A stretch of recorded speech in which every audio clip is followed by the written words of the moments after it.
Uh, Today on the podcast, beauty and its role in healing the soul. We're talking with Timothy Patitsas here on the Nathan Jacobs podcast.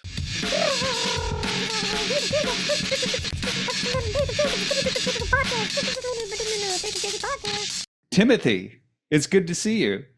Thanks for It's being here on my podcast.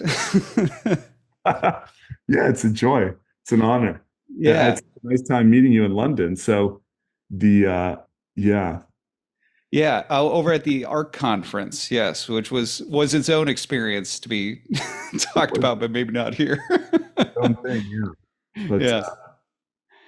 Uh, I often tell people I met Nathan Jacobs. He uh-huh. had three ideas that I've never heard anyone else say ever. And the first one you've already written up is that article, but we don't want to focus on you, although we should. Oh, well, thanks. Uh, But yeah, so yeah. yeah, I presume you're talking about the private practice professor Yes, that I yes, did. Yeah. that's new. Yeah, well, it was largely thanks to your prompting that I went ahead and published that because I'd been sitting on that for a couple of years. And finally I was like, why not? And And so does that just like make your life miserable now that you're ever like, oh my God, we want this genius. We want him. no, no, that has not been the result of that, but I appreciate the thought that that's where it would go. No, but I actually am. We should talk sometime, because again, we are not focusing on me. We're here to talk about you and, Yeah. and the ethics of beauty. But I do think there's some traction for that idea. So anyway, we should talk more. Although it reminds me of an event from my past. And I think it was late 1999 when I wrote my first letter to Jane Jacobs, who appears in my book and all that. Right, right. And a couple of months later, she was doing a book tour and she was in Washington, D.C. Uh-huh. And when I came up to meet her, she turned to I don't know, her son or someone that was, sort of her accompanying her and said, Mhm. this young man wrote me the most wonderful letter about cities. Well, actually, this is exactly where I wanted to start, which is the story of your book. So before we jump in, for anybody who's unfamiliar with, do you have a copy? I don't have my copy Oh, on me. I It's do. There it's it is. always wise to hold it up like that. Here it is, everyone. Yeah. Yes. It's called The Ethics of Beauty, and you can get it at stnicholaspress.net. Okay, great. And And we'll link to that in the description below. So anyway, so this book, right? This is actually how I knew of you, right? So when I saw that you were going to be at ARC, you were on my list of people that I wanted to go introduce myself to and talk with there. And so I was delighted to hear that you were willing to come and on my podcast here and talk with me about it because it's a great book. It's an okay. excellent book, and I highly recommend it. But the story of how it emerges is rather fascinating, which you told me at ARC. So how did this massive tome, like what's the page count on this? 740 pages. Yeah, it's a beast. It's a big book. Yeah. So what's the story of how this book emerged? Because it's not your conventional, you just decided to take your sabbatical or your summer and sit down and, write a manuscript. Not quite how this one came about. Yeah, I did have a sabbatical, but I was just trying to get this out of the way, written, and move on to the real thing. Uh-huh. And so there was a little bit of time pressure. I mean, there were just a lot of threads came together, and through my teaching at the Greek Orthodox Seminary here in Boston, my own dissertation work, my own life experience, a lot of things just gelled. And it was really one particular student who'd asked me a question Hmm. about a passage in Lars Thunberg's Microcosm and Mediator, the fat book about Hmm. the theological anthropology of Maximus the Confessor. Hmm. And the quote was something like, in the West, it was thought that the first, concern were the intellectual sins like pride. Hmm. In the East, it was thought that the sensual sins were the area to start the spiritual struggle. Hmm. And the student asked me, what that meant, and I had to admit I didn't know. Hmm. And after that, things just kind of unfolded. And no one else, by the way, that I talked to knew either. So on a sort of a whim, I mean, it really was not a sort of whim, it was it was just bugging me for a couple of weeks because this is supposedly the first kind of Eastern Western, I won't call it a schism, but Hmm. it's the archic, Hmm. shift. And none of my fellow faculty had a ready answer on it. And I thought, Hmm. this is not good. Hmm. And I saw there was the 14 passenger van was leaving for New York to the St. Hmm. Nectarios monastery. It's one of the Father Ephrem constellation of Right. monasteries. And I just said, I know you're leaving like right now, but can I just get on? And they let me on.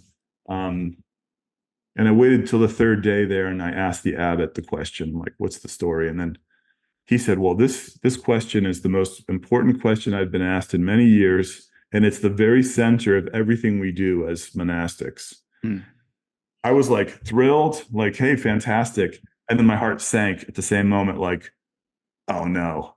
If the university educated people are not prioritizing the same thing that the monastics are, we're just we're just going to be doomed. I mean, Uh-huh. the mystical and the intellectual will just come into disalignment, and you'll, what do you call it? Throw a rod or something. You'll wreck the. So he had an answer about what that looked like, and then I had been. And as I began to incorporate that into my ethics teaching, and I was also teaching a class about theological aesthetics. Hmm. Jane Jacobs is a big thing in my life. Elder Porphyrios, a lot of things. Oh, Achilles in Vietnam was really a big thing. Everything just came together, over the next couple of years, Hmm. without my kind of realizing it. Right. Now you told me about, this student who would ask you these questions and follow you around with a tape recorder and all this sort of stuff. So Okay, that was a tell me, different. Yeah, yeah, you want to yeah, hear I as want to hear well? that story as well because I mean, I love that it originates with an unanswered question and it's one that the monastics prioritize, but the academics have not. I love that because that's That's very telling. mystical and cool and Right. fantastic. Yeah, yeah. Spooky So now story. tell me this on the ground like practical one where you had me chuckling as I was hearing about this in London. So 3 years later, Mother Nectaria McLeese came onto campus to do an MDiv, and Uh-huh. she's the editor of Road to Emmaus, a journal of Orthodox Mhm. art and culture, or something is the subtitle. Right. And you look on the masthead and it lists 30 names, but it's really her. I mean, she Okay. is doing 95% of the work for that, except proofing Hmm. her photos, and it's kind of an oral history of contemporary Orthodoxy. Hmm. she's always she's always going with tape recorder and interviewing people who've seen and done cool things in the faith. Hmm. I think she had, I think like who was the best friend of Saint Seraphim of Seraph, Nicholas Motovilov or Oh. something. Hmm. He has like direct descendants in Indiana. She interviewed them, like just Really? crazy stuff about, I don't know, Rastafarians who became Orthodox, whatever. Yeah, So well, that makes sense, Bob Marley. when she was in my classes, she always had a tape recorder, and then she would ask more questions after class. And she always wanted everything tape recorded. And it was just shamefully wonderful. Like to have like your every statement, someone saying, no, stop, stop, I need to record it's like having a person's paparazzi as Uh-huh. across campus. Um, and then we did an interview ourselves, Mother Natalia and I, for Road to Emmaus. Uh-huh. It's time to do another one on war. Hmm. I said, I think I got the hang of this. I'll write the questions and the answers, Hmm. expedite the process.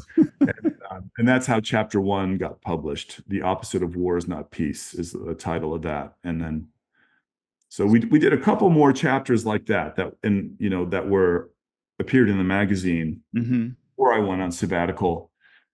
And then, I just finished the last five chapters in, I don't know, something like 6 weeks or something.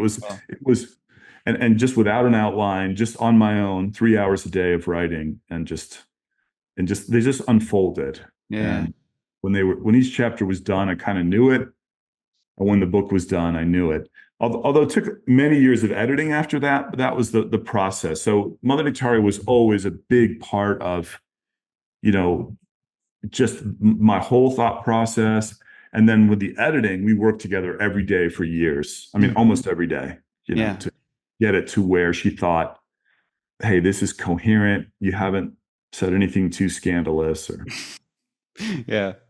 That's fantastic. So I was going to ask you next, just for folks who are, again, who are unfamiliar with the book, but should familiarize themselves with the book. To tell us the thesis. But I think because of your first story, what I'd like to do is I'd like to just sort of briefly state the thesis as I understand it. You can correct me if I'm wrong, and then what I'm particularly interested in is how to tie that back to that original story, right? So what becomes the answer to this question that none of your colleagues had an answer for? I mean, so when I look at your book, the main thing that I see is that we're familiar with Plato's transcendentals, right? The true, the good, and the beautiful. And obviously in Christianity and in Alexandrian Judaism, there was a receptivity of Plato. It wasn't that Plato was without errors. Plato had errors, but they thought that he had a great deal of truth in him, and had discerned a lot of true things about the world and about God. And these transcendentals became, part of the things amongst the catalog of things affirmed of Plato. And so for Plato, the idea, and we'll talk about this at greater length, but there are these transcendental features of reality, we'll call them the true, the good, the beautiful, that go beyond any sort of particular property, like that I'm two-legged or that I'm red or whatever it may be, or spherical. And these ultimately, when Plato investigates their nature, he traces them back to God, so they have a divine origin. And yet, in the realm of ethics, in modernity, when for reasons that we'll probably explore together here today, but for whatever reason, and in ethics, the good and the true became central to the ethical endeavor and exploring, like, what is it that we ought to do? What is true about the world, and what does that tell us about what we ought to do, or something like that. And ethics was almost reduced to something like that. And the beautiful, right, the third of the transcendentals, falls out of play in terms of ethics. And one of the things that you're observing here, and this goes to when you're talking about war, right, and the ethics of war, and specifically trauma, is that beauty seems to not only be important to ethics, but also to the healing of the soul. And that when we look out into the world and we look at, the efforts in counseling and therapy, trauma therapy, things like that, to repair the soul, those approaches that are beautyless, we'll say, right, that just focus on what has gone wrong with the soul, what ought it to be, and what has gone wrong in it, and focuses merely on the analysis, but lacks beauty, oftentimes lacks the power to actually heal the soul. Whereas things that focus on beauty, there is a missing element that's needed for the restoration and the healing of the soul. And this has ramifications. This has ramifications for not just the healing of the soul in terms of war. It has ramifications for ethics generally. It has ramifications that you draw out for politics, urban planning, right? Like all these sorts of things, all these different dimensions. So if I were summarizing your book, that's how I would characterize it to somebody. Have I done it justice? Have I missed something? Is that accurate? And so go ahead and correct me, tell me where I'm wrong, but also then draw that back to this original unanswered question, right? That started you down this journey. yes. So I think even Aristotle depicts God as creating the world, not by being the beloved, by drawing it into existence. Mm-hmm. And um, just to go right to, sort of to finish with, to start with the end of your question, the monastic in the East is trying to recapture that moment Right. of falling in love with God and purifying the that cognition or that desire, Mm-hmm. not just purifying it, but activating it, intensifying it. And excuse me, here. And I think um, and to me, what that means is that, that spirituality is meant to trace this beauty first arc. Hmm. And within that appreciation of the beautiful, you discover goodness, and not merely as morality, but as something, as a teleological aim. Hmm. And you contemplate goodness by practicing acts of empathy. Hmm. And in the process, you become true to yourself, and you become true. And um, I think that um, this this path, this beauty, goodness, truth path, Hmm. is what the trivium was after, Hmm. of grammar, dialectic, or sometimes just logic and rhetoric. Hmm. And I also think that this beauty, goodness, truth path is what is being described by Ian McGilchrist in The Master and His Emissary, Yeah. where he's got the right hemisphere, left hemisphere, right hemisphere. So I think it's very important. So my book, in a sense, starts with a meditation on war and trauma. What is trauma? Defining trauma in biblical and theological terms and ethical terms, hoping that a better definition of trauma will be part of better healing for trauma. Hmm. But ultimately, it's also just about the shape of knowing, of human knowing, and that it's always beauty, goodness, truth is the preferred sequence. Hmm. But maybe that answer is like too abstract. I don't know. Hmm. Um, You mentioned that book, The Master and the Emissary. Can you, for people who are unfamiliar with it, the right hemisphere oh, brain stuff, can you just flesh that out for anybody oh who's yes, not sure what yeah. you're talking about? So the argument of that book is that not only every brain which we know and on Earth of any kind of creature, but every neuronal system. So I think they've always been there's always been sort of cut in the two asymmetrical parts. Hmm. So something about cognition demands two different styles of attention, he would say, Hmm. working in tandem. Hmm. And one considers wholes and kind of living things, and the other, for most people, it's the left hemisphere, considers parts. Hmm. And his thesis is that you start with a more holistic sense of things, context, you analyze, but the fruits of analysis have to be taken back into a Hmm. larger holism. Hmm. So he's arguing this as a neuroscientist. Right, sure. And then he becomes a historian to say that you can tell when a society gets kind of stuck Hmm. its left hemisphere brain function. Hmm. And although he doesn't say that I know of, essentially what that is, it is the primary sin for the Eastern Fathers, gluttony. It's like the society was balanced, and because of that balance became successful. Hmm. And now it starts to think, lascivious thoughts about its own prosperity and wants just more, more, more, and becomes, concentrated on this extractive modality. Hmm. And then at that point, the civilization is headed for collapse. Right. So it's interesting because I had recently talked with David Bradshaw, and one of the topics that we got off on, which most folks probably wouldn't necessarily think it's relevant to this, but I think it's supremely relevant to exactly what you're describing, is the doctrine of simplicity.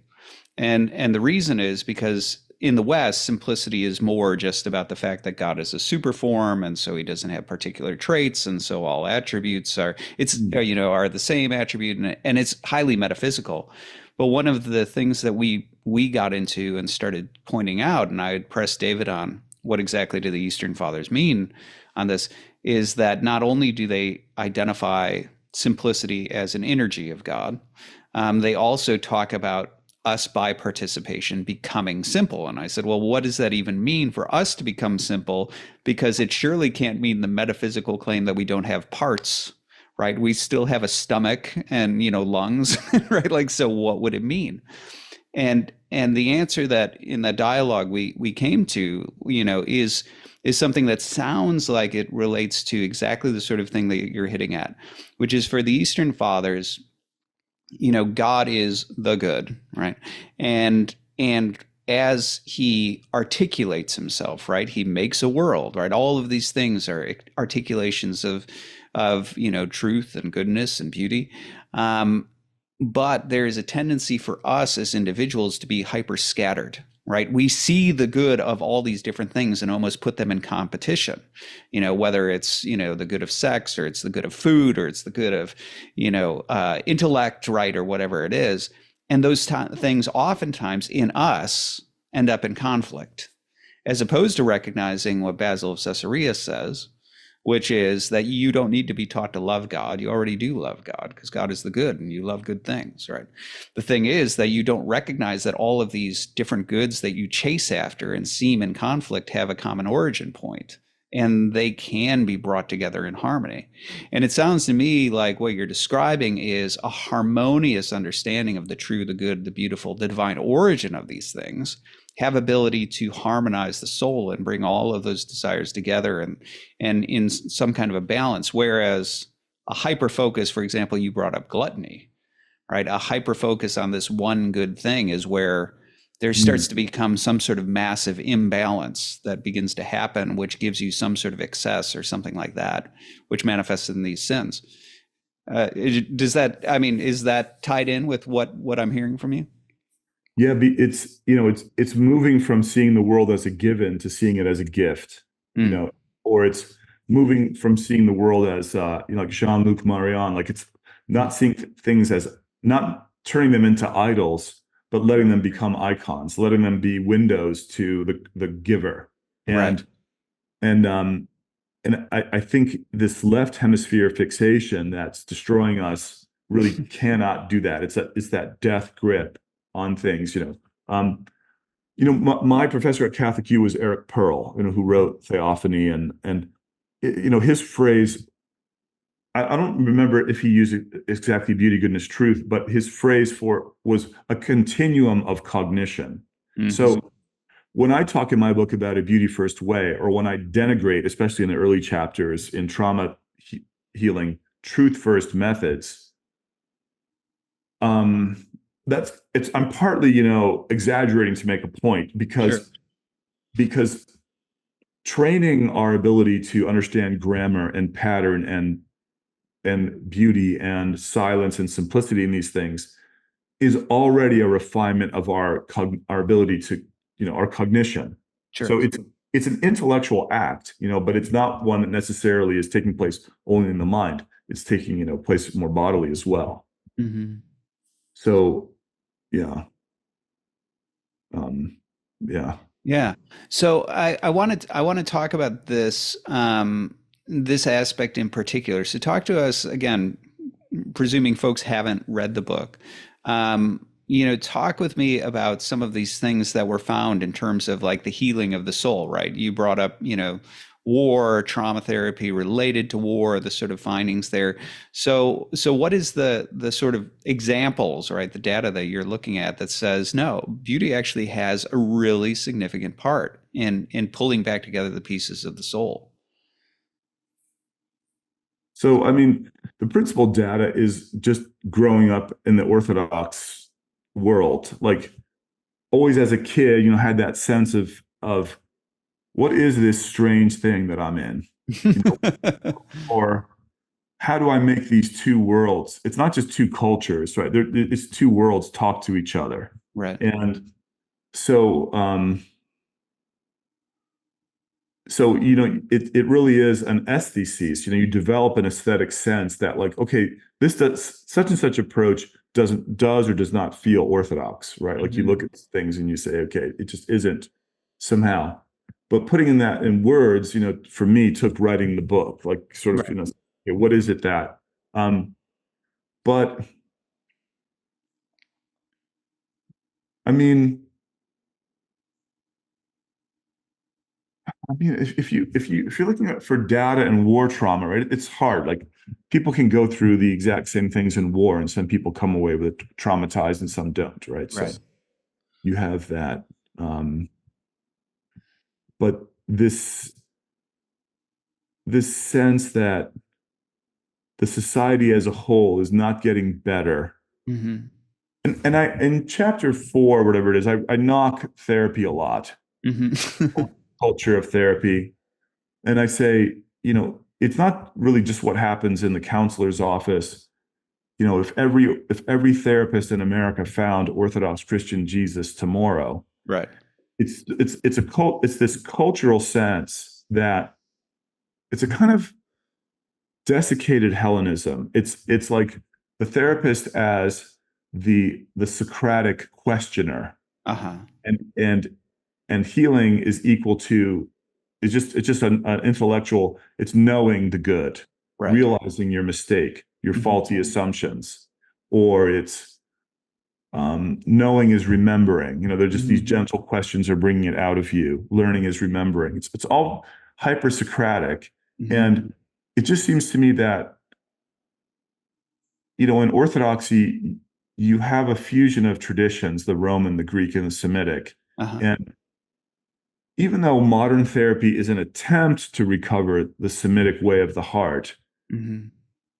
it can be that. So I'm not like a blanket condemnation of therapy. There are many different Sure. schools and styles, but we have to be careful that the way of the heart is more than just talking about your feelings or paying a lot of attention Mm-hmm. to memory or to intrusive thoughts or you know the therapeutic relationship is very important, but then healing in the light of beauty really does involve a kind of tactical forgetting, Mm-hmm. and and that's and and you sort of know it when you see it, right? Mm-hmm. Mm-hmm.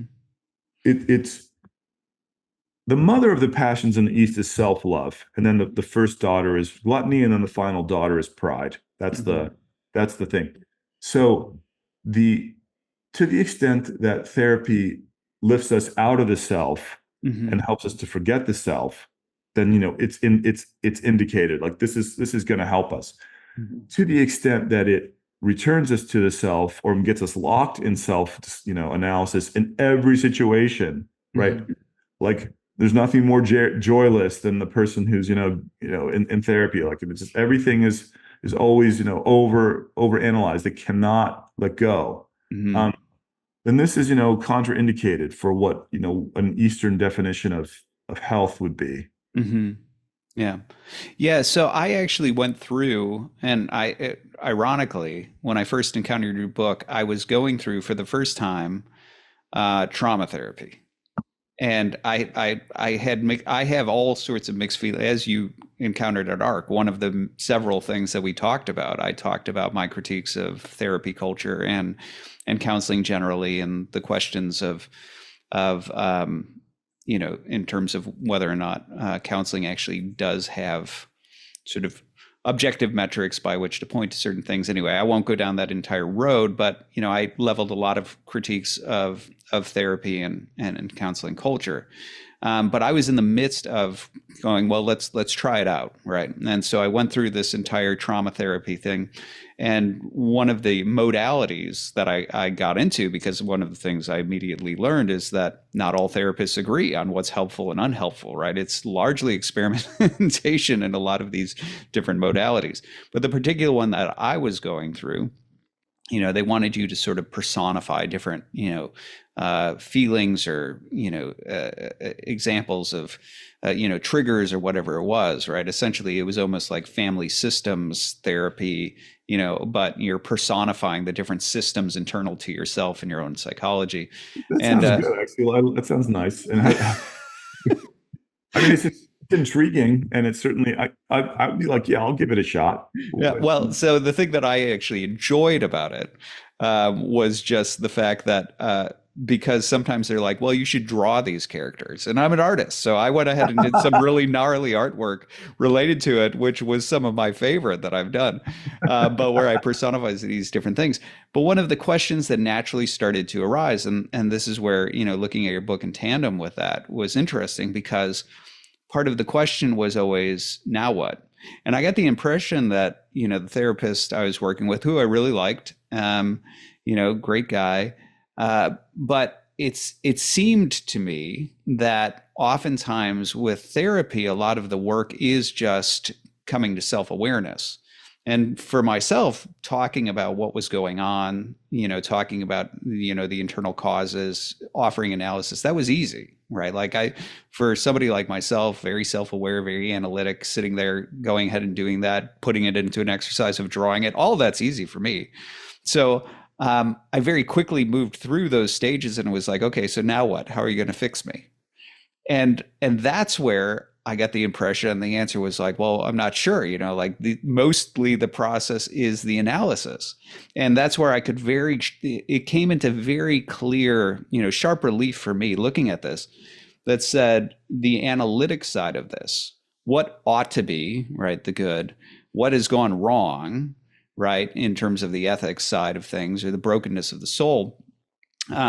Okay, we've got all that. Okay, but now how? What are you going to do to heal it? And obviously, as somebody who believes in, as a sacramental Christian, I think there's automatically a deficit for them to heal it. They don't have the sacraments. They don't have the priesthood. There's all sorts of things that are deficient there, that tools they don't have.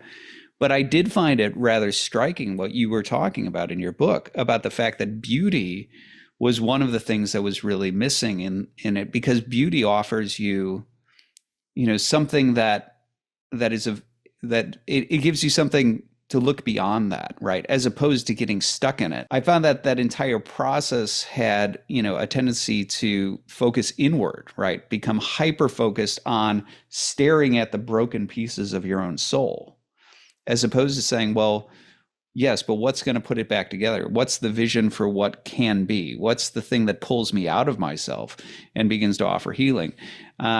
And that was the place where I saw the greatest deficiency in the entire process. And that's why your book resonated so strongly with me. Yeah. When we say that, self-love is sort of the archic problem, it doesn't mean that, I mean, for the soul's journey, it doesn't mean that you shouldn't love yourself or care for yourself. It means that being trapped in that miasma of self-regard.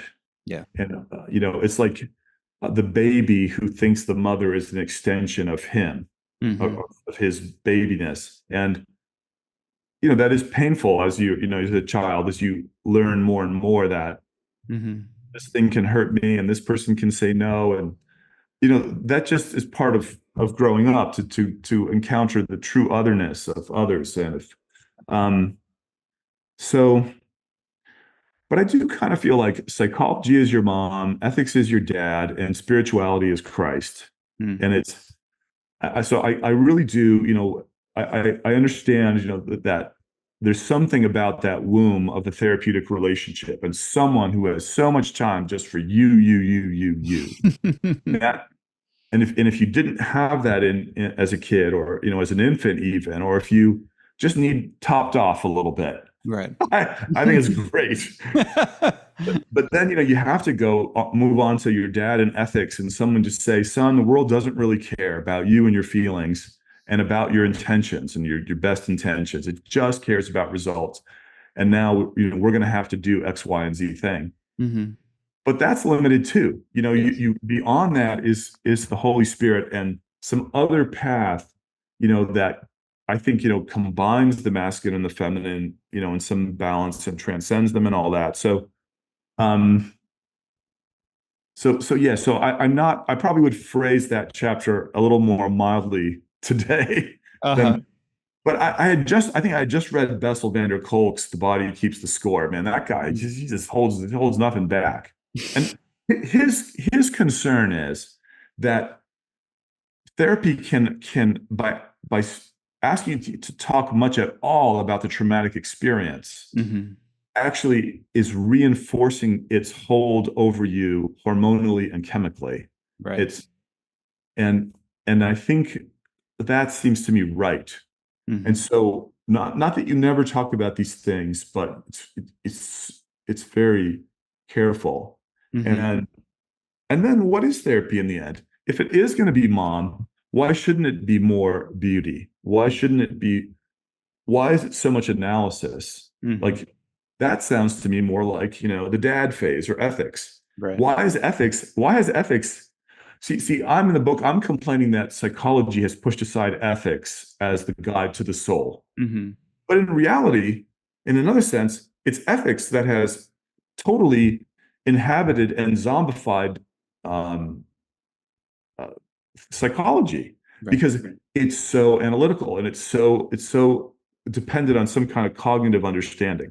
Hmm. And I know lots of therapists are doing new things and have been for decades. And then the psychedelics, I mean, that's going to just a whole nother way to get rich. And I think there's a lot to be said for the psychedelics. I think there's just like some kind of just breaking the hold because people do it anyway. I mean, they come back from war and they're Uh, drunk for the next 4 years and right. when they're stoned. And it's a necessary, it's a self-medication of the. I don't say necessary. I don't want to get in trouble or something, but it can be for people necessary interregnum, right? Hmm.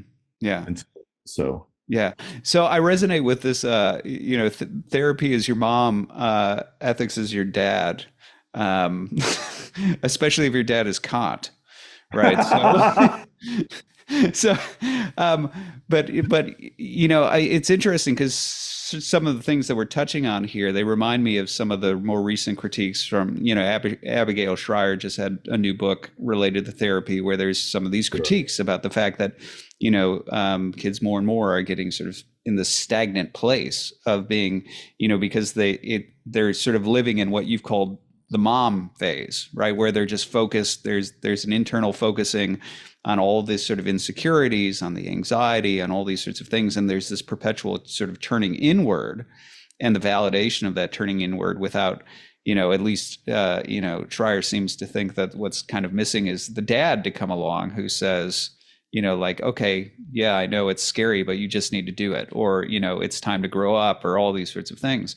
But I do think that even in that analysis, while I think there's something accurate about that. There's still something that's deeply missing. Something I think there is a reason why, as a human being, there's something that the cold analytic part of you, right? The Kantian, right? If Kant comes along as your dad and he's like, here's the categorical imperative, this is what you do, and it's just pure analysis. You run into this sort of like, well, Lewis's Men Without Chests, right? That there's no Right. sort of fire or spirit, right? The spirited part of the soul is missing, right? This is sort of, basically Lewis is talking about Plato's anthropology here, where you have, the man, the lion, and the multi-headed beast, right? Where the man is trying to subdue the multi-headed beast, but he has no shot unless he has the lion on his side. And in the analogy, of course, the man is just analysis, right? It's representative of reason, and he needs that spirited part of you. The way I try to make students aware, or when I talk about this anthropology of what that spirited part is, I say, well, have you ever like felt injustice, right? And you get, and I don't mean threatened, right, which is an animal instinct, but something where you look at something and say that's unfair or that's wrong, right? That's the spirited part of you, because animals don't feel injustice. They feel anger, they feel desire, they feel threatened, impulses of that kind, but they don't look at the world in the abstract and say that's wrong, right? That ought not to be, right? And that spirited part of you that can latch hold of that, right? Like there you're starting to get to what that lion is, right? That's being talked about. Yes, good. And so it's like, so I think you're right that we naturally have an aversion to this pure, cold, dead analytic ethic, right? The sort of thing that a Kant would give to us, right? That sort of thing. And Yes. even if it's necessary to have dad come along and say sometimes, this is just what's right. I know it's scary, but it's what you got to do. I know it's Yeah. hard. It's just there's definitely a place for that. But then there's also that part of us, I think there's a tendency to, when there's like, well, I'm more than a mind, right? And there are things that are broken and I feel certain things. And what do I do with these? That's that sort of mind therapy, the mom therapy thing that you're talking about. But it seems that just the two of those, even if you take that polarity, there's still something missing. And I think Yeah. that's exactly what you're getting at when you're talking about, but there's also Christ. And this is where you're talking about this beauty Yes. first approach, because merely sitting there and feeling, like that something was unjust or broken or wrong or something like this, that may be true, right? It may be that you went through horrible stuff that ought not to be, and it left scars on you, and you're sad and you're devastated. That may be true. And it may also be true that you need to just start to make certain hard choices about how to move forward and things like that. But those two things seem wildly incomplete without something that's a bigger vision that actually has healing capacity and ability to stir that sort of that movement forward. And hopefully in this, that's well said. And hopefully in this progression of beauty, goodness, truth, I mean, it's supposed to be a concentric unfolding. So at the goodness stage, it's not like now reject everything soft that your mother taught you. Like, Right. that's insanity, right? Like we want, so, and then hopefully, so in a sense, the beautiful recedes as you pursue it until it's in Christ alone. And but everything behind it has also come, Right. so it's,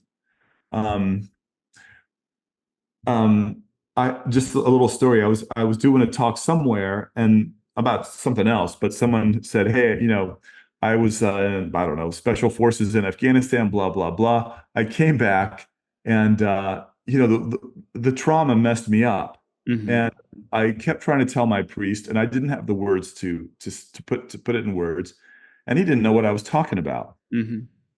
And then he says, but I just kept going to church and a lot." And one day I noticed it was all gone. Hmm. So it was just that immersion in, I would say, the beauty and the cosmically significant order of the liturgy. Mm-hmm. His chaos, that's what liturgy is supposed to do, convert, chaos into order. And he says, and then I read your book. And I had such a good laugh on that because it's so funny to think that I played no role in his healing. But now, but now at least he could talk about the whole thing and what had happened, had words for that. So that was really the Yeah. best outcome to that story. That's not where I thought it was going. I thought what was going to happen was I experienced these things. I didn't have words for it. And then I went to my priest and said, Here, these are the 700 pages of words I need you to read. But no, that's not. In retrospect, he could understand it. What's interesting about this? So, I don't often talk about this, but in this context, I think it's relevant. So I went through a divorce a few years back, and that is actually part of the reason I was, leading up to that. I was in trauma therapy. That's also, why your book was being shared back and forth between, me and my ex. And so that's why a lot of those things were front and center in my mind. But I'll have to say, like, what was interesting is in the years that followed after that, the couple of years that followed after that, and going through all the pain of that, which there was an incredible amount of pain, the greatest pain I've ever experienced in my life, going through that and on the heels of that. One of the things that over time I had to come to realize was that the demonic wants you to look backwards, right? And it Mm, wants you to look backwards because there's no changing it, right? And no changing it mm, is a despair inducing reality, right? Because if you come to sobriety, because I came to sobriety, sort of, and I don't mean sobriety like I was an alcoholic, I mean just sobriety about certain issues that were true of me, that were true of my marriage, right? Coming out of the fog and the chaos of it, I could finally start to look at myself. I could look at the dynamics of the marriage. I could look at how it fell apart. I could look at all of the things with a greater clarity than I could in the thick of the storm, right? And as I came to that clarity, that brought clarity to all the mistakes I had made, all the contributions I had made, mm, all the things that I did wrong, all the things I would have done differently, all this sort of stuff, all the questions. It raised all sorts of questions. What would have been if this or if that or whatever. And there was a moment where there's a monk on Mount Athos, Father Procopios, who I talk to regularly. And he suggested, because I would confide in him about what I was going through and all this, he suggested that I spend some days fasting, strict fast, praying. And so I did that. And clarity, deep, deep clarity came in the midst of that. I saw all these different patterns. In my life, I saw all these different patterns where the demonic had been active in my life, and I was very tempted to despair, right? And I was tempted to despair because looking backwards, that clarity just tells me all the things, all the missteps, right? And that sharp clarity, while having my head turned that way, right, also tempted me to despair, because it's like I can't change any of that stuff now, right? And in the midst of that, when I cried out to God, one of the things that became very equally clear to me was the choice between Judas and Peter, and the very fact that in both of these stories, the demonic role is really obvious. Judas, Satan is the one who enters him and like prompts him to betray Christ. With Peter, Christ is equally clear, right? Satan has requested to sift you like wheat. And Christ says, and I've prayed for you so that after you won't fail. But basically, he tacitly admits, and permission has been granted for Satan to sift you through, and he's going to find some not good stuff. And so both men under demonic inducement fail, right? And yet they represent two very different reactions, right? One was despair to the point of suicide, right? Judas. And the other was remorse that ultimately led to repentance and sainthood. And for me, the fact that looking at Peter and saying, Peter failed too, Peter was deceived too, right? The demons won out over Peter and he failed hard, but he became a saint. The vision of Peter as a saint, of a future, of a possible future, right? And the realization that I was still mid-story was essential to hope. And so I noticed immediately that contrast, that it's not to say that the looking backward had no value, right? There are all sorts of lessons to be learned. And it's not to say that the wounds were not real and that they don't need to be tended to in some ways. But it was to say to merely look backwards was to become Judas. That was what it inevitably did, because there's no changing that. Whereas a vision for the future that says, no, you can be healed, restored, become a saint, have a story like Peter's, was precisely what I needed in order to propel me forward, lest I despair and presume that the story's over and become Judas. And I really do think that vision, right? Like when I look at that, that's not just advice. That goes to the beauty of who Peter is and the beauty of the restoration of Peter by Christ. And I think that, I mean, not to jump on that too quickly, because you said so much important there, but somewhere we need training. Like, analysis is one thing, but we need training on how do you focus your mind on not the past, or how do you focus your mind on Christ or on the beautiful, or how do you deal with this and that sort of situation that that arises. We have Sunday school, it's very didactic. We have therapy, it's analysis. We have sermons, it's more talk. Where's the training to safeguard and advance our emotional, mental health, wellness? That's the question. And I think it is out there. I think among therapists, they do have that. They do have their statements and their codes and their best practices that they encourage their people to do. And it's important to have good ones and to focus on that. Like, as an ethicist, I think discipling people, beauty, goodness, truth corresponds to show them, train them, tell them secrets. And you see so much. We did a study actually in a kind of seminar a few years back of this beauty, goodness, truth model in contemporary elders. Hmm. And they all have it like in their writings. It's clear that that's the progression. Show them, train them, tell them secrets. Excuse me. But when you look at, the writings of Father Ephrem and the Hmm. book that have been compiled, the beauty section is by far the shortest. It's almost all about the training. Hmm. It's much less about the secrets that you come. With Porphyrios, there's this kind of bigger mix, and you can see how so much of Father Ephrem's success in establishing 20 monasteries, such rapidly, and getting each of those monasteries to such a high level Hmm. has to do with his focus on that middle step. But the sequence is the orthodox sequence is preserved. Right. It's definitely there. Uh, Hmm. So let's put aside therapy for a moment. Where do we find, and it's not hard to find it, right? But let's just actually name it, right?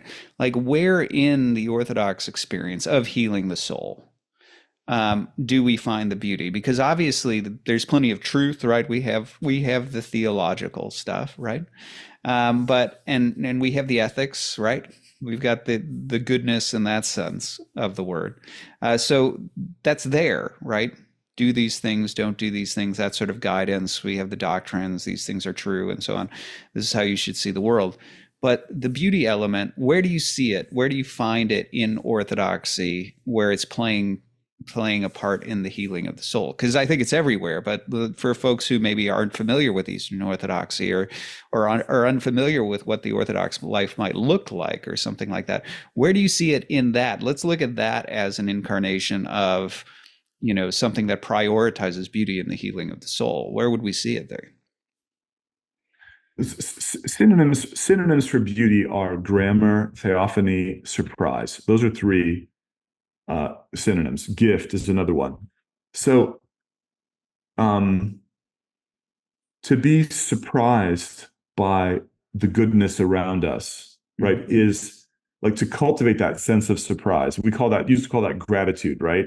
Yeah. But to think of it in terms of, wow, Nathan Jacobs doesn't have to be so wonderful, but he just is.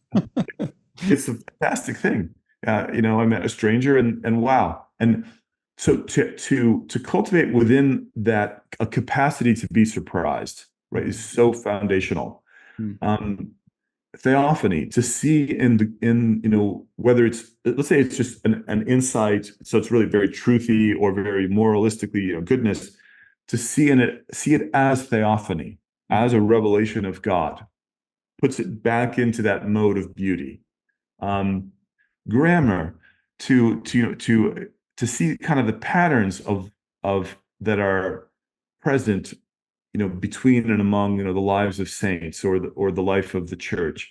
Mm. Have some appreciation for that. Again, puts us in this mode of this, respectful reception, um, and eases some of that fever of self-regard and some of that um, that inflammation that Mhm. of the soul that we call anxiety, right? Mhm. And not that I can, not trying to answer every thought, Mhm. but just shifting my focus in another direction Mhm. and letting those things subside. you Mhm. know Take your medicine and have a nap. Mhm. And your medicine could be the Eucharist, or it could be the life of a saint, or it could be saying, for usually it's an akathist or a canon or something. That's usually how people address those kind of things. Um, and then we just know empirically that it works. Mhm. And then, if we have big, persistent existential issues, hopefully, hopefully, because I have those. Um, Hopefully, you know, over time, we have some kind of a memory of Mhm. that, God has carried me through before. Right. Um, and not just me, but, corporately, he Right. has. Yeah. Yeah. How was that?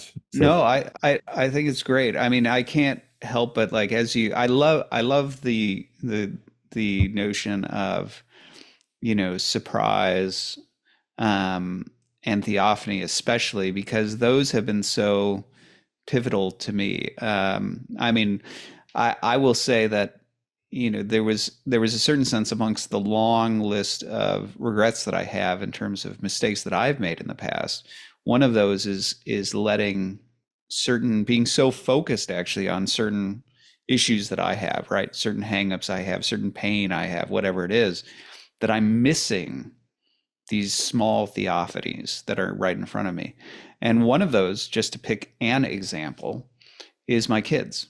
And I've always adored my kids, right? But realizing, the sort of fragile natures of those relationships, realizing that good that is there, in these sort of living, breathing embodiments, of this extension of a marriage relationship, these incarnations of that are walking around, realizing that they grow up and they move out, right? Realizing all those sorts of things post divorce made me actually hyper focused on never letting a moment with them slip past again, because I recognize the precious nature of them. And even this morning, I wake up and my daughter is sleeping. I go to wake her up, and just that moment there of seeing her in bed sleeping and recognizing like this extraordinary gift, there was that moment of gratitude that could have easily slipped past, right? If I'm just fixated on the wrong sort of things,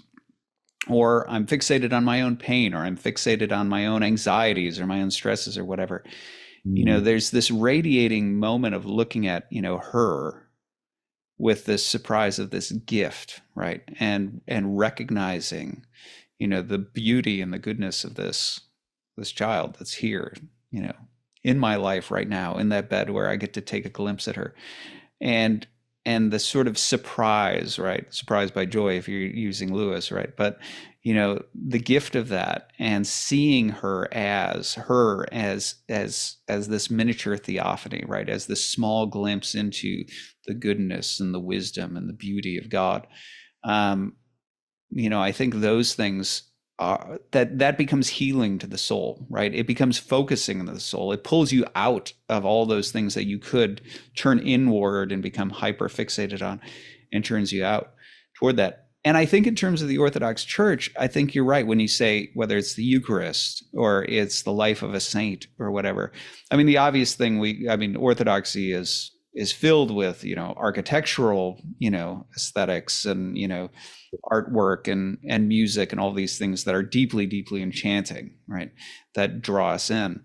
But in some ways, in terms of, some of the less obvious things are exactly some of the things you talk about, like the life of a saint, right? The beauty of the restoration of Peter that I mentioned in that moment that I talked about is the sort of beauty that draws me out of myself and out of that fixation, and gives me something to rather than turn inward into this inner demonic vacuum of abyss and despair, right? Sort of draws you out of that and shows how that can actually become it can be redeemed. And the redemption of it is the beautiful thing.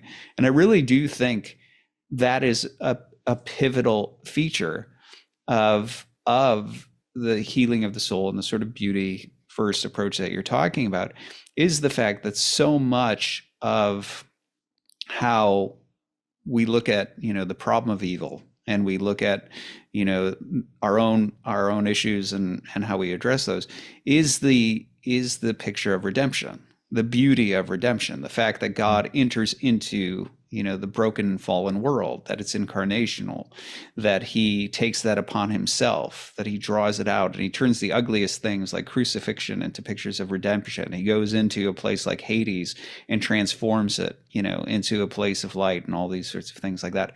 Those sorts of pictures those reminders are everywhere, in Orthodoxy. It's everywhere in every icon. It's everywhere in the hymnody. It's everywhere. It's in the Eucharist, right?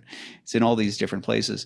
And I do think that is, I think, tuning into that and allowing that to draw you out of the things that can't be changed, right? Out of the things that are broken within you that have a temptation to say, just look at me, just look at how fractured I am, right? And draw you out of that towards something else that's bigger and that's redemptive and that has hope and future to it. I think that's pervasive in the Orthodox world and essential to the healing of the soul.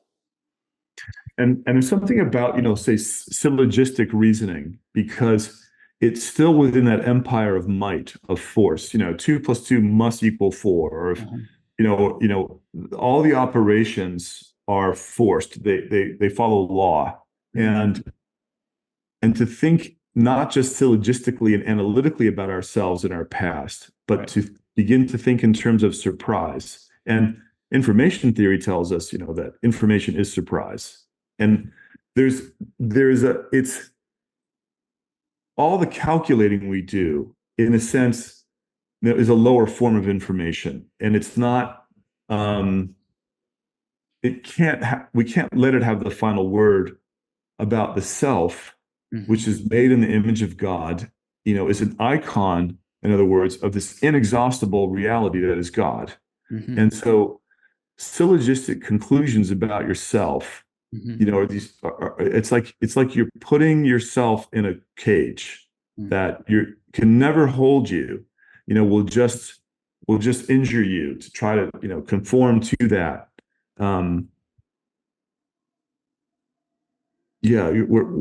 So. It reminds me a bit of like the distinction between knowing about versus knowing, right? Like in the sort of biblical sense, the deeper sort of knowing. Because I do think, I had mentioned, earlier when I was saying that, there were certain things I suspected we'd talk about, and here we are. One of the things that I think happens in modernity, which is part of the culprit for why ethics goes the route that you describe, where it becomes, sort of, I think it's actually probably giving it too much to say that it's truth and goodness focused, because I don't think it actually understands what truth and goodness is, since those are, also many theophanies. But there's, but I think what happens is the empiricist tendency in modernity becomes very descriptive, right? Because there's not an underlying ontology. It's not about being. It's very closed system, right? It's atomic. Things just collide and push and pull. So causation is just, empirical, thing, billiard balls banging into each other type thing. And so when you're talking about the true and the good, you end up talking strictly extrinsically and descriptively, right? That, this body is here in relation to that body. And you get a strictly correspondence theory of truth. Now, I'm all for correspondence theory of truth. But, like it's a very descriptive, extrinsic, sort of empirical way of approaching it.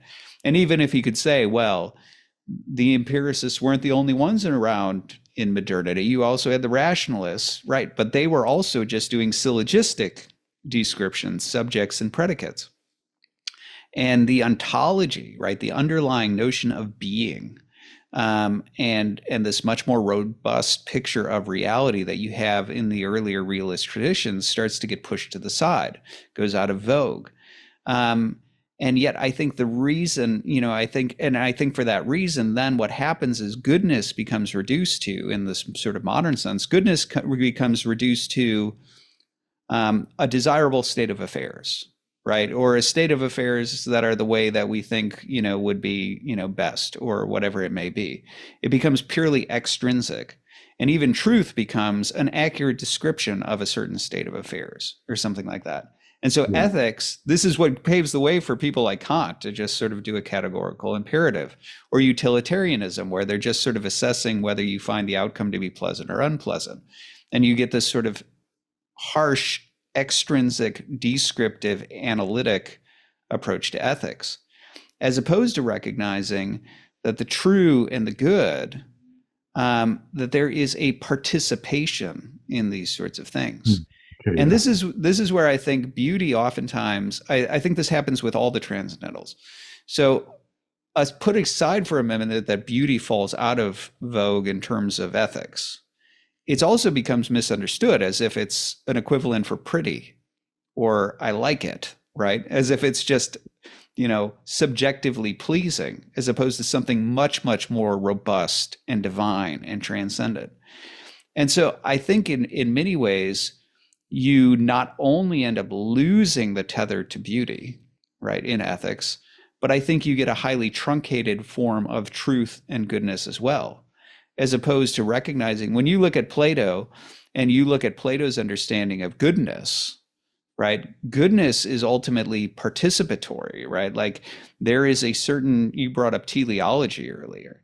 There is a certain proper formation of the human person. There's something teleological. It's something I participate in, right? It's not just a merely extrinsic description of a certain state of affairs.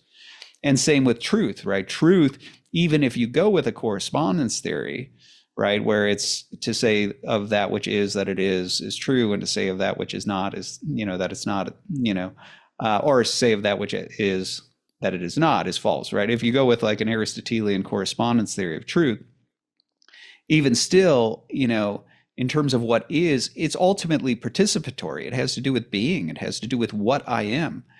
And if you tie, what is the true and the good and the beautiful with God, ultimately what you get is you start to realize that these transcendentals have participatory factors to them, that as I move into what I am supposed to be as a human being, as I move into a mode of being that is reflective of divine intent and teleology, this is a participation in the true, in the good, in the beautiful. It's me partaking of and participating in something transcendent, as opposed to a merely extrinsic analytic type thing. And I think that's where you see the difference between, Gregory of Nyssa talks about the distinction between knowing about God, right, in a sort of descriptive way, and knowing God in the participatory, deified Orthodox way. And I think that applies to all of these things in terms of the true, the good, and the beautiful, right, in terms of an ontology of it. I saw someone on social media yesterday just saying they were contrasting conversion in the early church. Why did catechism precede baptism versus these great Germanic conversions, and thinking of the Vikings as kind of northern and eastern Germanic language or tribe or whatever. Why did that make sense? He said, because he said in that case, baptism preceded catechism. And he didn't really say too much about why that was. He just says culturally, there are two different cultures, but you can see that in a more urban setting, the emphasis on the individual arises and on a certain kind of cognitive knowledge, whatever. And I think today, like, people would not do wrong to simply approach the church for baptism, earlier in their exploration, like, and not alone, but say with a group of friends who've come to let's find out from the let's find out empirically. This is what of your comments prompted all this. Let's find out empirically what this new life is. Because if we stay outside and study, then it can seem like all just a myth or something. Like it's not it's not yet participatory in a way. Right. It's almost like approaching a relationship where you're like, I don't know, do I want to marry this person? Well, let me analyze them from the outside and observe them and make an assessment, but not take any ask them risk. on a date. Yeah. Right. You gotta on a date. And this is so this I think that this beauty, goodness, truth sequence, my first exposure to it, which I think is the same, was there was an Origenist Philokalia, which the Cappadocians, I think, or Origen had a kind of schema, which there was a Cappadocian Philokalia that came out of it. Right. They were looking at three books of scripture. Let's see, it's Proverbs, Ecclesiastes, and Song of Solomon. So that progression is also, in the past, I've taught it to students as dating, engagement, and marriage. And the truth stage comes through the fullest participation possible. And those those are other it's good to have those analogies in mind because this threefold path, that shows up in McGilchrist as a different, way. But there's some analogous reality there. Mm-hmm. I don't know Lonergan well, but and Lonergan seems to have 4 steps up and 4 steps down, but I think it's really he's just operationalizing this as well. I mean, it's just intrinsic to human knowing. And so in the end, the ethics of beauty is also just a book about knowing, um, and what it's possible to know when you recover the old way of knowing. Mm-hmm. And that's why like the chapter 7 is about, well, what is politics really? Mm-hmm. And it's not what we've made of it. And then the final chapter being more about like science. Like science has stumbled into a beauty first approach, a goodness first approach, a truth first approach to scientific problem solving. Mm-hmm. All three are valid, but we have to train ourselves to prefer the beauty first one. Mm-hmm. And yeah, well, why am I going off on that tangent? There was some kind of a landing. I wasn't going to stick there. Well, if I can Yes. jump in here, there's actually Please. something related to this that I'd be curious to get your reaction on and see if this resonates because um so I did a piece a while back where I was addressing the question. It was initially in a letter and then now it's being prepped for publication, but it's as an article, but it was basically on the question of why God would create the damned. And I'm not going to go off on that whole long tangent. If people want to go on my Substack and read the whole letter, they can do that. But one of the points that emerged in it that I think is really critical was when I was talking about the Saul's kingship, right? And my answer was largely in terms of how I was dealing with this. I was springboarding off of John of Damascus and all this because John of Damascus's answer, which would be shocking to a lot of people, is that God doesn't know the damned will be damned before He decides to make them. And so anyway, I was exploring the metaphysics of that whole thing and divine epistemology and all this sort of stuff.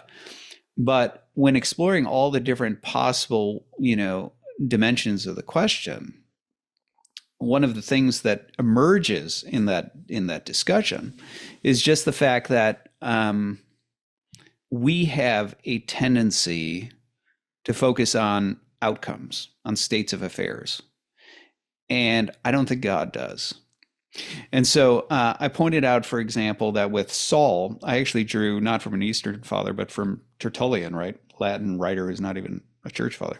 But he addresses when talking about like, why would God make Saul king when he knows that he's going to, go awry and he's going to regret making him king?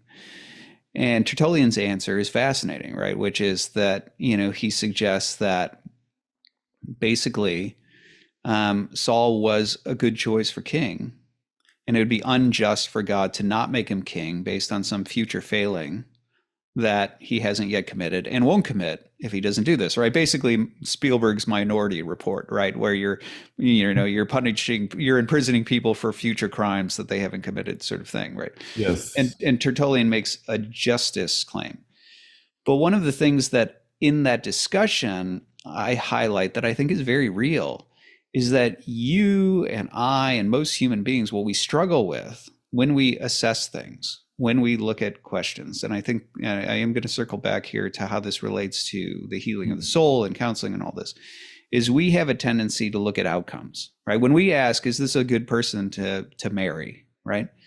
We're actually asking, will I in some future state be happy, right? Yes. We're That's not interesting. asking an ontological question about her and I and the ends of marriage and our aligned goals. We're not asking a present question about ontology.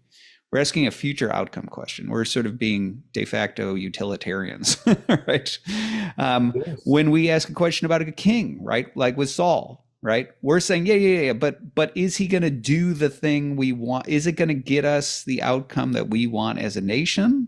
Because that's all we care about, right? Hmm. And who cares if he's a good king or a bad king if we get the outcome we want, right? Like that's the thing that we're and Yes. and I think this is an outcome, I think what it betrays is that we have a tendency to be outcome driven in our thinking.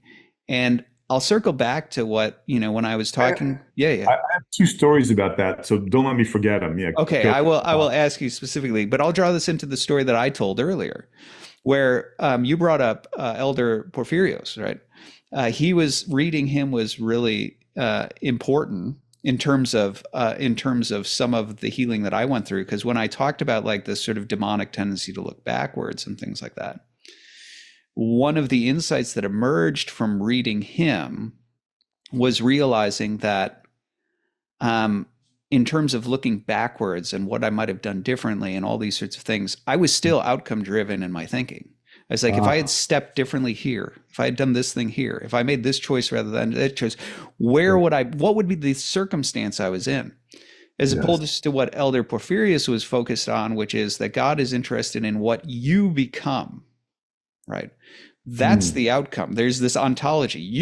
You're the end game, right? You being formed properly is the end game. And what was enormously important for me to draw away from Elder Porphyrius in that moment was the fact that my regret and the clarity and the desire, the clarified desires, the renewed values, right? The values that I said, these are the things that are most important. And I had distorted values before. These are the good things in my world that I really need to focus on. And I was focused on these things before. Those sorts of shifts that had taken place in me that were the root of demonic despair. The demons were going, yes, you're right. And had you only done differently, yes. And you can't do that different. That's what the voices of the demons were.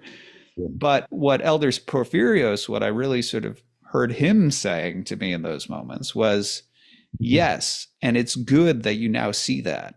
And you are now closer to being the sort of being God has made you to be as a result. That's not to say those aren't real mistakes. It's not to say that those aren't real evils. It's not to say that there's not real discussion. But it is to say that ironically, in your despair, in your regret, you are actually now closer to being what you are made to be than you were before. That clarity that you have now, that the demons would take advantage of, actually has you moved closer to becoming what you're meant to be. And even though, yes, you may wish that you could somehow go back and make different steps and not be divorced or, be someplace else, the path will look different, but you becoming the thing you are made to be can still happen, right? The story is not over for you because you ultimately, are the focus of the thing. And that was a massive shift that had to take place for me, realizing that my tendency was to think about in this outcome driven way. It's about, whether I stayed married or divorced. It's about the job you end up on. It's about, these outcomes, here, and here, as opposed to realizing, no. All of that stuff that's all the different road, right? The thing that matters is what you are becoming, right? Like that's the thing that endures, So, so I want to hear your reaction to that. I also want to hear your two stories that relate to this because I can't help but think that when I'm sitting here and I'm looking at the reason I brought this up is because when I look at the shift in ethics, I think it is equally heavily outcome driven, right? It's extrinsic. It's oriented on the description of a state of affairs and things like that. And ontology has fallen away. Whereas the only way that I see to be beauty first is to also have with it a very ontological view of ethics, to have it focused on the soul itself and the formation of the soul itself. That's in chapter 8, I talk about, goodness first, truth first, and beauty first approaches to financial investing. Huh. And I try to argue that Warren Buffett and Charlie Munger essentially discerned a beauty first approach to investing. And really a lot of what you said would confirm that, because there were other kinds of investing are so obsessed about outcomes. terms of, oh, I had to buy low and sell high, and I missed that opportunity to sell when it was high, and now it's much lower. Hmm. And the thing I heard them say recently, in the endless, algorithm of TikTok or whatever, was you cannot make a good deal with a bad person. Mm. You cannot make a good contract with a bad faith operator. And Mm. no matter how much you think you can control their behavior um, by limiting them through the terms of the contract, no good will come of it. And they will end up suing you and they will win because they have more time. They're smarter than you. That's what they said. They're smarter than you. They're going to figure out how to, make you suffer. So you cannot and I think this goes to this question of ontology versus outcome. Like, Mhm. what's okay, I got in bed with the devil because, in the end, we made Right. dollars. But no, you're not going to make $1 million.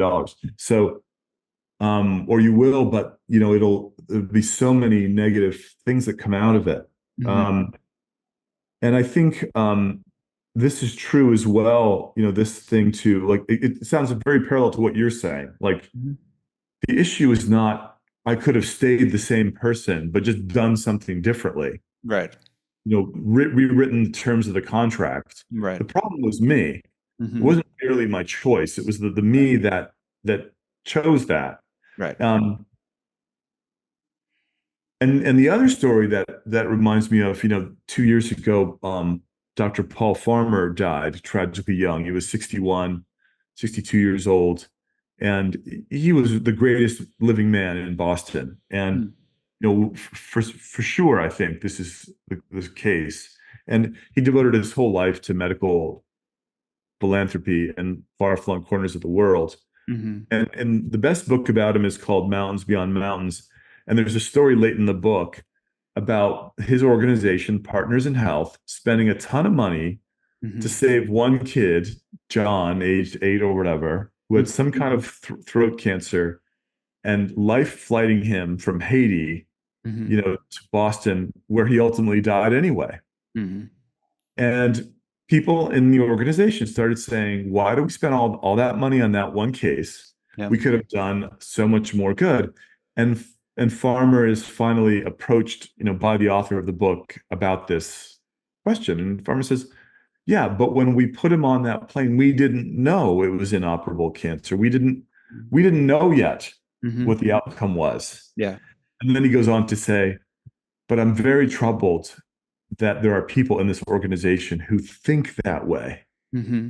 He says, because I don't want, nothing good will come out of working with people who ask those kind of questions. Yeah. He said, okay, we spent $24,000, which was big money for Partners in Health at the time of the story.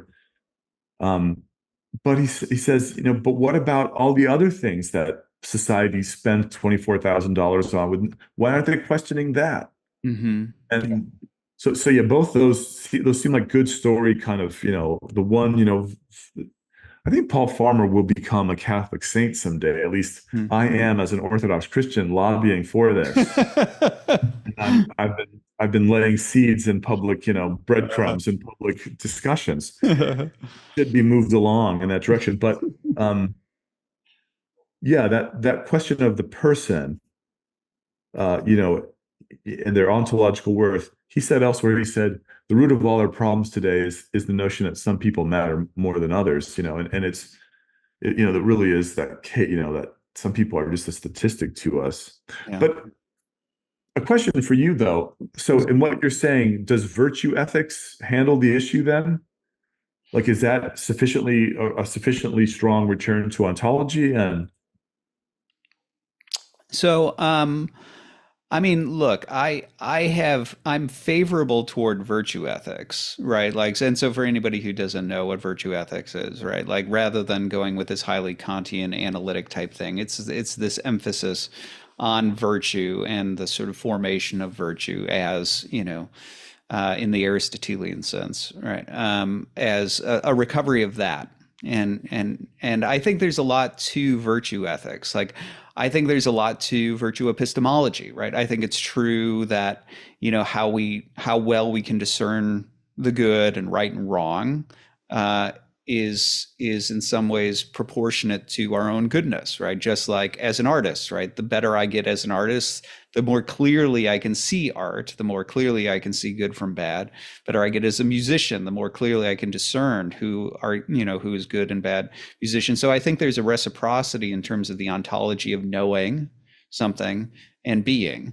And so I think the more we become virtuous and things like that, the more we're better capable of also knowing the good, recognizing right from wrong, and all those sorts of things. The deficiency that I would critique of virtue ethics, which maybe this is an unfair critique because maybe you could say, well, you could do a revised orthodox form of virtue ethics.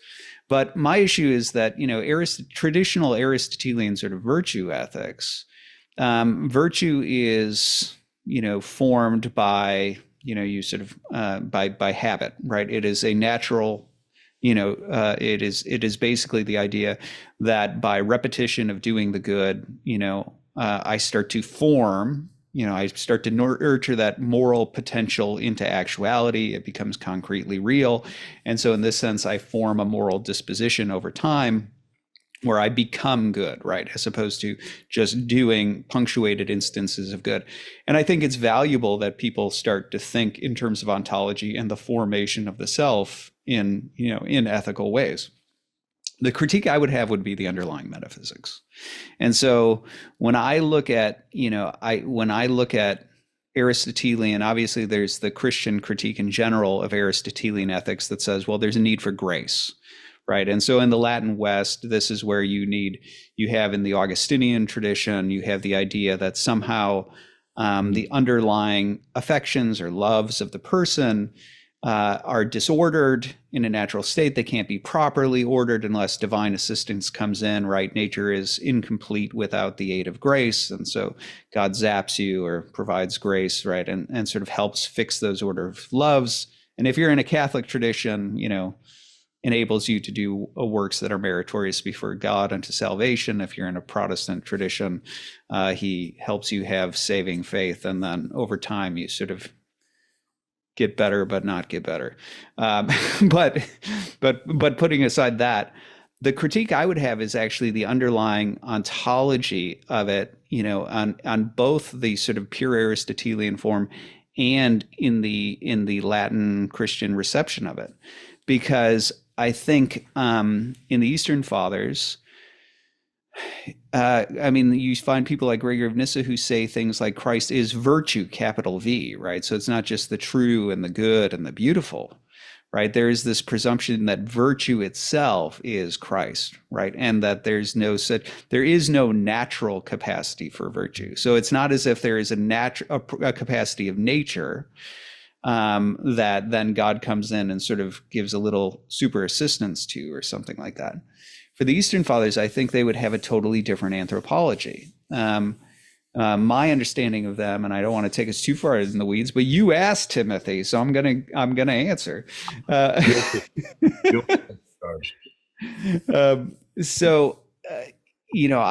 think with the Eastern Fathers, unlike the nature-grace divide, which is what I'm describing there in the Augustinian tradition, right, where you have this sort of state of nature, and the state of nature cannot, sort of complete itself, and therefore can't do deeds that are meritorious and pleasing before God, and that's why you need this grace that comes in and perfects it. I think in the Eastern Fathers, their underlying anthropology is such that you and I, as an icon of God, have a natural and unseverable connection with God. That what they recognize is, Plato talks about this whole idea of certain relational properties, right? Like father is an inherently relational property, right? The father of, right? It is the referential trait to it. And image is one of those, at least substantial images, like a reflection. It is the image of. And so for that reason, us being images of God, we have a natural tether to God, such that we have access to and the ability to participate in the divine attributes, justice, mercy, love, all these sorts of things that we can mirror of God. And in fact, and the fall doesn't change that. it clouds it, it distorts it, it cripples it in some way. But you see this theme in the Eastern Fathers that it's still there and it can't be broken. So Saint Anthony, right, when he's giving these sort of talks about monasticism, and he says, well, the soul is twisted, but if you untwist it, it just does what it's naturally supposed to do, which is deify the individual. And you have Gregory of Nyssa, right? When he talks about the lost coin, the parable of the lost coin, the way he fleshes it out is that, you know, the house is humanity and the clutter is the passions, and Christ is the woman who cleans it out to find the coin, which is the icon of God. And so it's still there, right? It's just buried underneath the passions. And all he's doing is cleaning it out and sort of drawing it to the fore and all that. And so for that reason, a lot of this sort of what let's call a hermeneutic of suspicion, right? In the Latin West, there's a hermeneutic of suspicion. I see a good Muslim who seems to be pious. He's obviously underneath, he's really, really wicked, right? He's totally depraved underneath there or something like that. Or I see an atheist who then seems to have a compassion on a homeless guy. There's got to be some self-interest under there. It's not true altruism, right?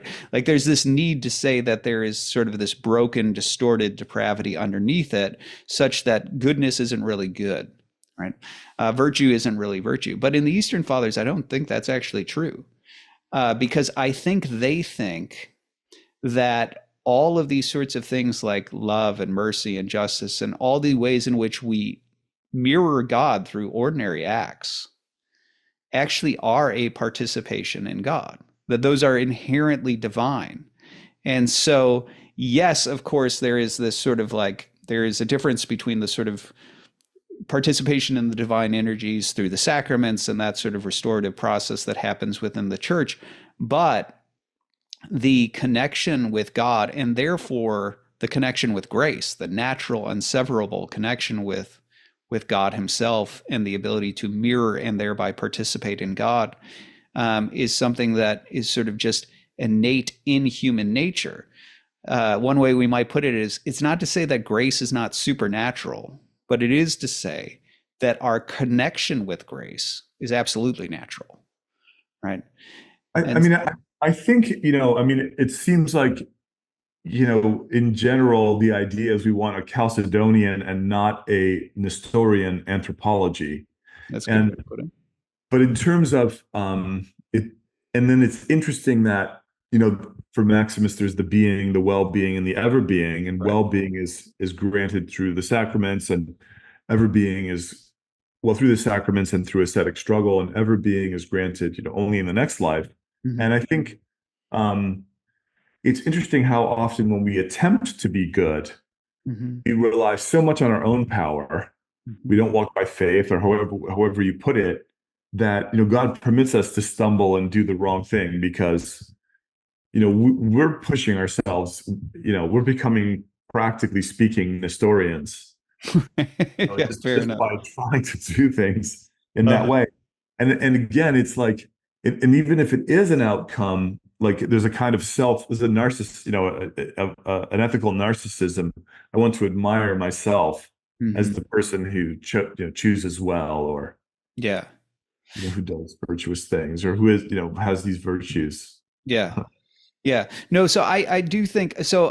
I guess that's a way of saying I don't want to dismiss virtue ethics as utterly worthless or not going back to an ontology of ethics. That was the connection. I forgot the connection. Yeah. So that's it. Yeah, you're right.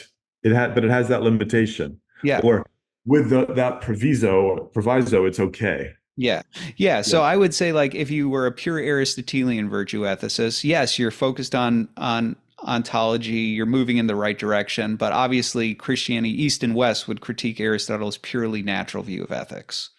And then Latin Christianity would come in and offer its own framework, whether it's Protestant or Catholic, depending on what it is. But I think that's the wrong framework. And so my critique would be of both, right? I would say I would critique the Aristotelian one on the purely natural grounds.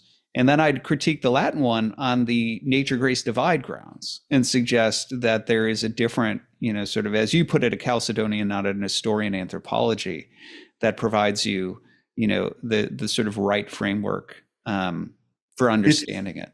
it's interesting, the extent to which in the ascetic life, or just in any kind of life of recovery, let's say, Mhm. that this Chalcedonian approach is so empirically central, right? Mhm. It's interesting that people could reject Chalcedon from.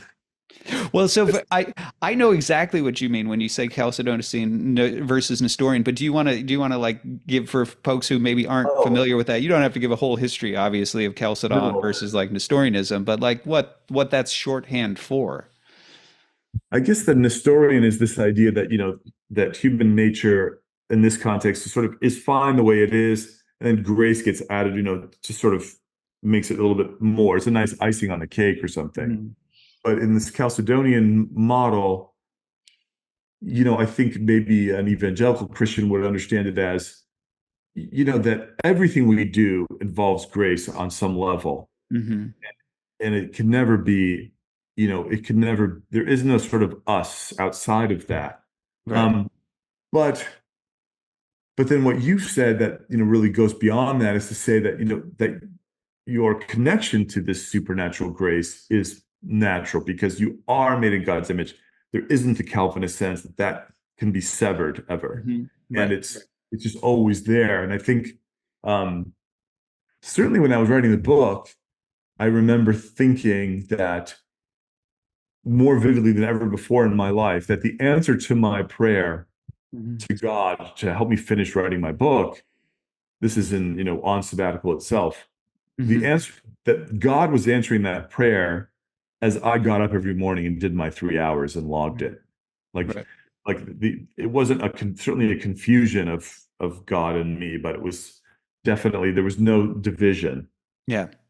He Yeah. wasn't going to write it for me. I wasn't going to log on and find chapters done. Yes. Yeah. Well, this has actually been an important feature of my own thinking as it's evolved over the years. I've written here and there on different aspects of Providence, and I've been meaning to write a book on Providence, largely because I think many of the questions that we struggle with in terms of prayer, right? You brought up prayer. And we have a tendency to think of the world as just sort of a natural clockwork that's doing its own thing. And we're hoping that somehow God just sort of intervenes and like interjects in it, right?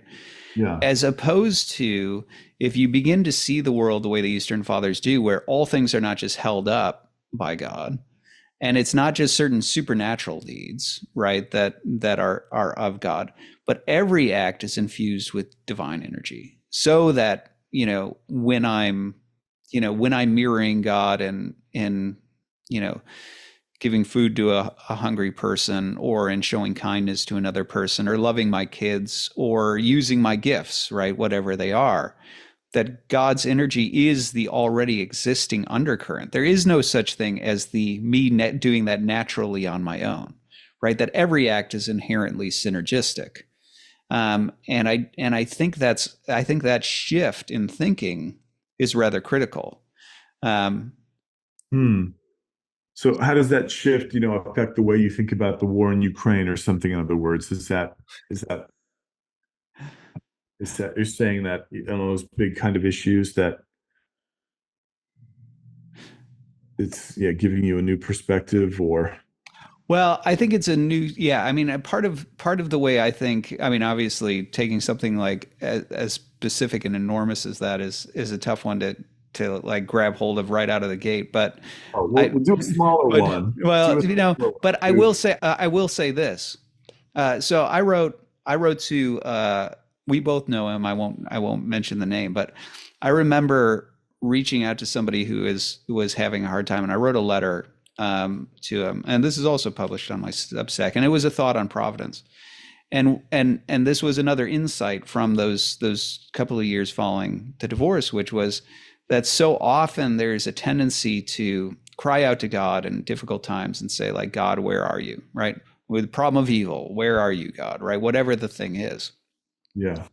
And so often what we want or what we expect is we want God to show up as an object in the room, right? He appears as a new object that was not here before, and he talks. I can see him with my eyes, I hear him with my Hmm. ears, and things like that. As opposed to realizing that like that God as the one who energizes, Timothy, Timothy might be the one who is that conduit, right? Who shows up, that God shows up in and through Timothy. And one of the things that I talked about in that, and I've talked about in other features of Providence, is the very idea that if you take the Eastern Fathers and their entire worldview to its natural conclusion, you suggest that man is meant to be deified, right? We are supposed to partake of the divine nature. We're supposed to, be transformed. We're supposed to be, undergo theosis, right? Such that, Gregory of Nyssa talks about, so that you when you look inside at your own deified, vivified soul, you can see God within, right? Yeah. And that's not hyperbolic, right? It's something that's, like when Moses comes down from Sinai and his face glows with divine light. They're seeing God, right? They're seeing the divine glory on Moses right there with But his face. going to see it in some other way. I mean, well, yes, gotcha. Okay. Right. And so the idea being, the question would be this: if you and I were sitting here and having a conversation with, say, Elder Paisios, well, before his repose, right now, St. Paisios reposed, but and there are stories of this, right? And his face starts to glow with divine light. We wouldn't look at each other and say, like, where's God? Right? Like, it's right there, right? Like the divine glory is right there, and we're seeing it radiating in and through him. And in a world that is not fallen, where all the creatures participate in God, all the creatures play their part, all the creatures are deified and they glow with divine light, God is everywhere. It's very obvious where God is. And for that reason, on a practical level, and this does apply to things like a war, it applies to things on the smaller level, like, somebody who loses their job and is worried and in despair or whatever else. We have the ability as creatures who are made to be conduits of God, images of God. You are made to be a conduit of God's presence in the world. We have an extraordinary capacity to shut off the valve of divine presence or open it up. Yes, yes, yes. And so on a practical level, oftentimes when I sit here and I go, well, God, why don't you show up in that person's life? The answer is in the mirror. Oftentimes, right? And so I think on a practical level, when you look at divine providence and the ramification of that, and I think this goes to your entire point about beauty as a mini theophany, right? Sure, because you go on. No, go on. Yeah, No. because Yeah, so my point regarding divine providence is exactly that, is that I think so often one of the things that we run into, and this is another modernist leftover, is because we tend to think of the world as a closed, clock system and God on the outside, miracles and divine intervention is somehow figuring out how in a closed system, God can show up and poke and prod without anybody noticing, or they notice because it's so fantastical, right? yeah. As opposed to seeing the world the way the Eastern Fathers do, where the entire cosmos is not only brought into being by divine energy, but moved by divine energy and filled with conduits, right? Filled with beings that are supposed to be branding irons, right? I always like the branding iron analogy, because it's like, if you bring a branding iron over to a cow, what's burning the cow, right? The iron or the fire? And the answer is both. And they both contribute to the act, right? The iron shapes it. The fire obviously is providing, the heating and lighting properties and all that sort of stuff. But you and I are meant to be branding irons, right? You have all these, you have angels, you have humans, you have these rational beings, right? These icons of God that are meant to be radiating conduits of divine light. Those are the valves of divine presence into the world. And so I think once you start to see things in that way, that begins to open up clearer answers to how is it that Timothy can go write his book and exert his own energy, and God is answering Timothy's prayer. Well, because Timothy's not writing alone. Right. It's already there. Yeah. Yeah. And how is it that when I'm asking God for help because I'm in despair and my friend calls me up to see how I'm doing, how is that God answering my prayer? Well, It really is. it really is. Well, in the case of trauma, it's interesting, that we get into these berserk states where we, as you said, are shutting off all those valves for Yeah. ourselves. Um, Hmm. and Yeah. it's, the ideology of that, or why we're doing that is hard to to note, to really discern at times. So we should probably wrap up here. But I want to just ask, is there anything, I mean, there's a couple of things I'm just curious about before we wrap up. The one is well, you already said where we can get the book, and I'll link to the book. Yes, and readers should always know that if you buy directly from the publisher, then the money goes to the publishing and the author rather than to Amazon. Oh, that's yeah, that is a good note. Yes. We Note really care about your note author. that, boys and girls. When What's the other? What was the other thing you were going to say? Well, I was going to ask. You've got some other endeavor. I really wish I could have. We went long on all these other rabbit trails, which I've enjoyed. I was going to ask you how your thinking has evolved. Since writing the book, because you have mentioned that it has evolved. I don't know if you want to maybe take a few minutes to just maybe touch on a few areas, broad brushstrokes on how your thinking has evolved. Uh, Well, maybe certainly in this sense of the psychology, ethics, Christ, uh-huh. unfolding. Um, I think that the role of chiasm, which is chapter 5, and how that all opposites, sort of get reconciled through these chiastic interchanges, thinking more about, the way that impacts even the practicalities of dating. And for those who haven't read the book, you delve into all sorts of different applications. Yeah, yes, there So, are many applications. Um, yeah, I think that, is just really just the challenge of civilization, civilized order, and the way it needs faith, the way it needs, good liturgy. I don't know, that just maybe I'll just limit it there. The other project I'm working on yeah. is Beauty First Films. So we finished our first movie. It's called Amphilochios, Saints of Patmos. Uh-huh. It was a saint who reposed in 1970, April Okay. of 1970. And when he was formally declared a saint in August of 2018, we put together a film crew, and in April of the following year, we filmed his first official feast day. Okay. And we interviewed everyone who knew him that was there. And we put together his life story in a documentary short. So Great. if you go to beautyfirstfilms.com, you'll find the movie and look for a screening near you. It's a beautiful little film, and we've gotten to a number of film festivals because we had a good crew.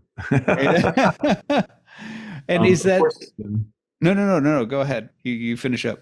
and of course, Hellenic College is, an ongoing concern is always to try to bring in more students, because I think that it's a high quality education here on the shores of Jamaica Pond in Hmm. Boston, Yeah, yeah, right yeah. outside my window. And the um, and we, it's a very good education, and we've got, our theology major is good. All the majors are strong, so I think Uh-huh. it's a really good place if you're looking for, say, an Orthodox Christian environment, but I think, really just a good educational environment Yeah. that's maybe a little Yeah. more. And are they able to take some ethics classes, maybe ethics of beauty class from you if they were to? They're able to talk to me every night at dinner in the cafeteria about whatever they want. No, I actually I'm undertaking a sabbatical starting July 1st. Okay. I'll be gone for the most of the next year. Hmm. And college is good, and I'm trying to do a Jane Jacobs book. That's the next project. Great. Do you want to give us a little taste on like what that one's going to be focused on?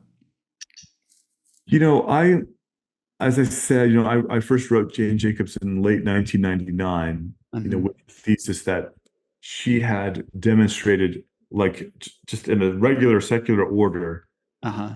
cities were liturgies, that they behaved liturgically. Right, right. This led both her and me to realize that we had a kind of rough and ready reconciliation of science and religion there, because Mhm. a lot of complexly ordered systems look liturgical. Yeah. And so that's in the final chapter of the book.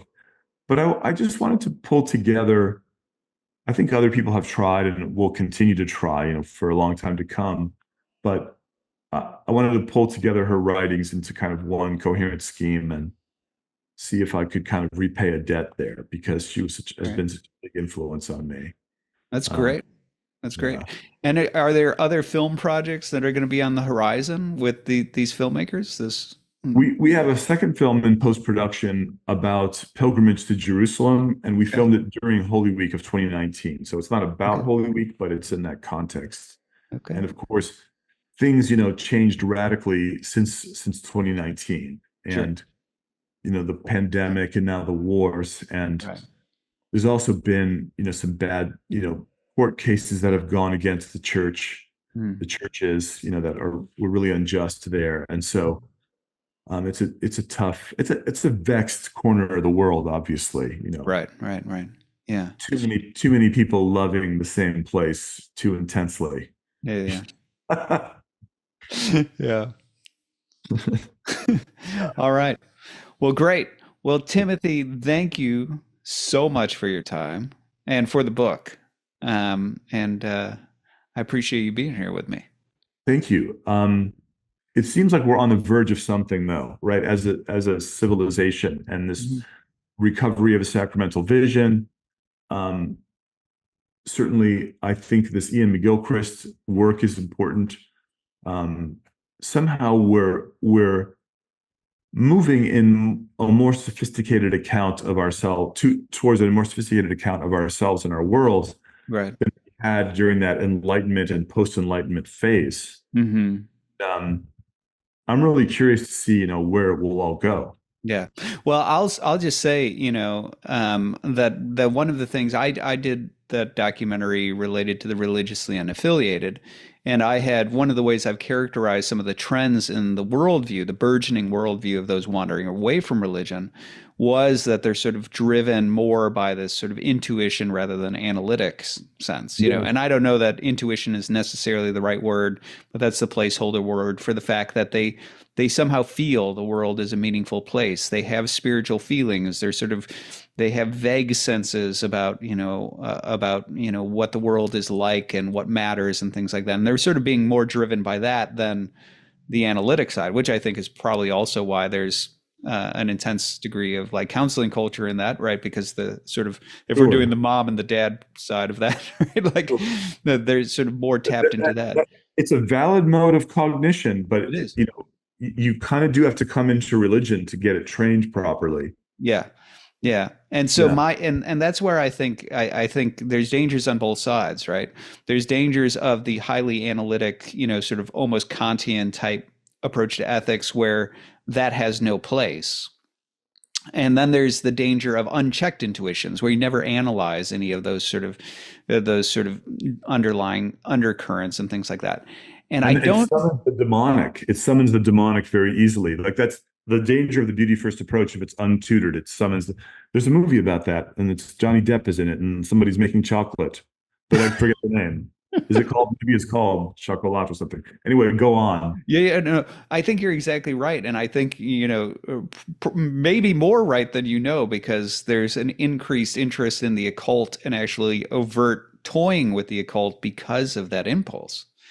And I think that's part of that search for a re-mythologized world, right? They don't want the mechanical world of modernity. They want the enchanted world of Right. almost pagan culture, right? And that's why there's like that burgeoning neo-paganism But underneath but it. but even just drugs and alcohol, which can be a sort of antidote to a too truth thirsty world, it does summon the It demons, and does. Yeah. it's really not. It's really and it always did. I mean, it did. Right. 2,000 years ago, 2,000 years ago. That's right. I mean, yeah, no, I mean like the entire notion of hallucinogens as a means of pulling back the veil and sort of I mean, it had a role in, the exploration of the spiritual back then, and it still does now.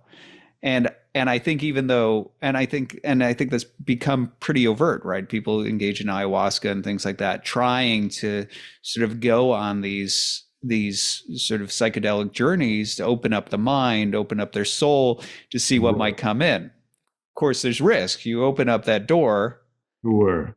you don't Contacting know, extraterrestrials of a different kind. right? You might get a visitor that you didn't quite want to invite in, right? You know, those sorts of things. But I don't think the remedy of that, and so this is where this is where I hope it goes. I don't know where it will go, Yeah. obviously, but I can tell you where I hope it goes, and I'd be curious, you know, where you would hope it goes if you'd agree with me or have a different hope. But I actually think rather than saying, you know, it's like, well, there's this sort of like underlying intuition and it's unguided and it's non-analytic and it's a way of intuiting the world and there's validity to that and all that, but it needs to be checked with analysis. That's not quite where I would go because I don't think it's just bare analysis. I think analysis is important, but I think one of the reasons I've brought up at a couple of points in here that it's not just beauty that's a mini theophany, right? Goodness and truth are mini theophanies. When that there is a deeper sense of truth and goodness as participatory and divine in nature, that makes suddenly truth and analysis in some ways more mystical.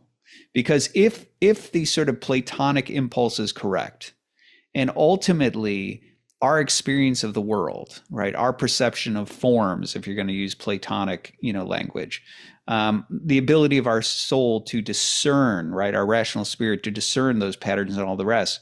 If those patterns and those truths and those categories all have their origin in the divine mind, then mere perception and analysis and, you know, truth and logic and all of that has a divine origin. It is inherently mystical, and I think it is. I think it is inherently mystical.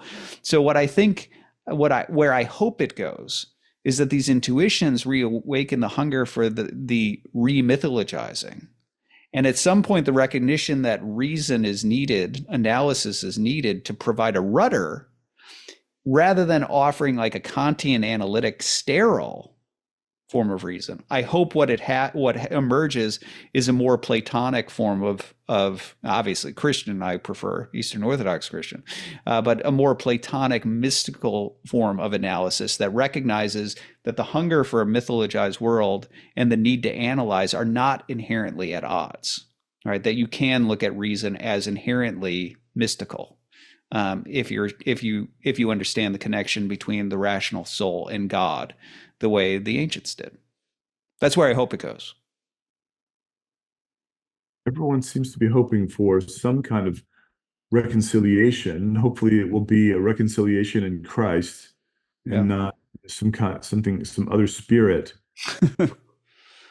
You know, um, we're in an iconoclastic age as well, and usually, you know, that can be a symptom of, you know, a kind of peak urbanization as well. You know, but an urban life form that is maybe headed into decline. I think that those become iconoclastic ages.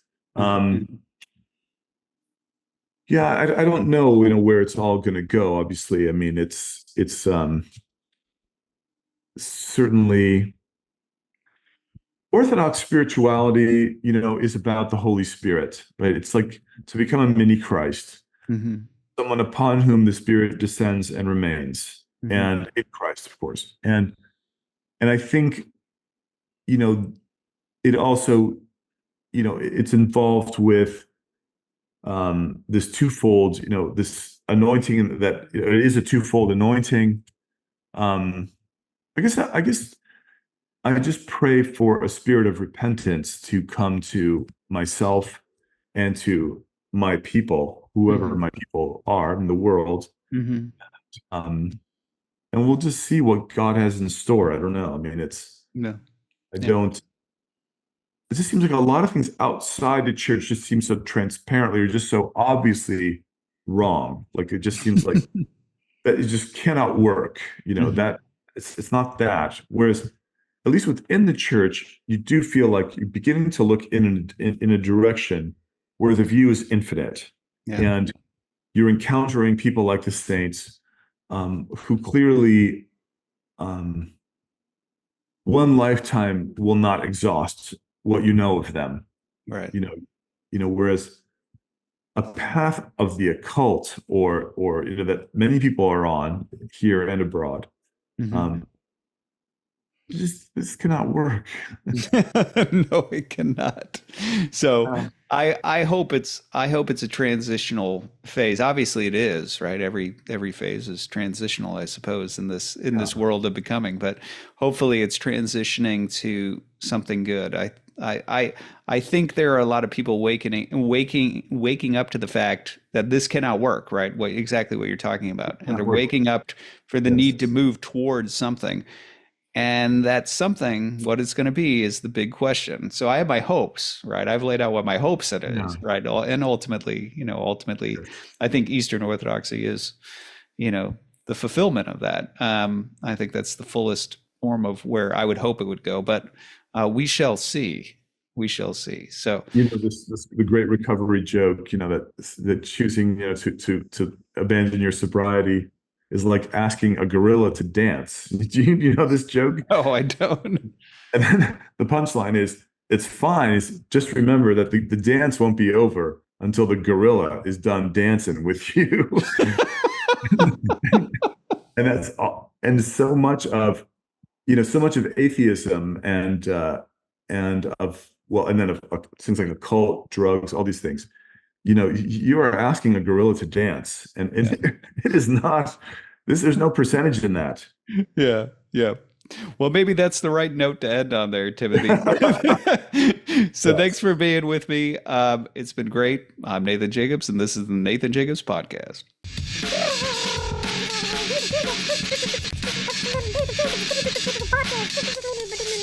Podcast.